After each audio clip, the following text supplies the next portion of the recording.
Le président Raúl Castro a demandé aux Cubains de se préparer à une année difficile en raison des prévisions de ralentissement économique dans le pays en 2016. La situation économique mondiale morose devrait peser sur l'économie et la hausse des revenus du tourisme ne sera pas suffisante pour compenser ces pressions baissières.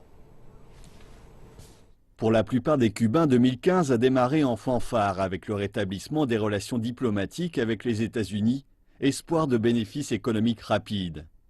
La répercussion la plus immédiate de ce rétablissement a été la hausse du nombre de touristes, à la fois américains, qui venaient pour la première fois, et européens, désireux de voir Cuba avant que le pays ne change. L'argent envoyé par les émigrés cubains partis aux États-Unis a également contribué aux 4% de croissance économique de 2015.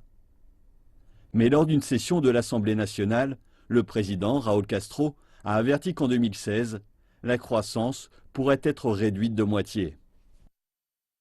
El próximo año continuará creciendo el Producto Interno Bruto. L'an prochain, le produit intérieur brut va continuer d'augmenter, mais à un taux moins élevé de 2%, conséquence des limitations financières associées à la chute des recettes des exportations traditionnelles, telles que le nickel. La chute des cours du pétrole réduit le coût des importations, mais ceci est compensé par la dégradation de la situation économique et politique du principal allié et partenaire commercial de Cuba, le Venezuela. Ce dernier fournit des milliards de dollars de pétrole bon marché à Cuba en échange de médecins et d'autres professionnels, mais les paiements sont basés sur le cours du pétrole.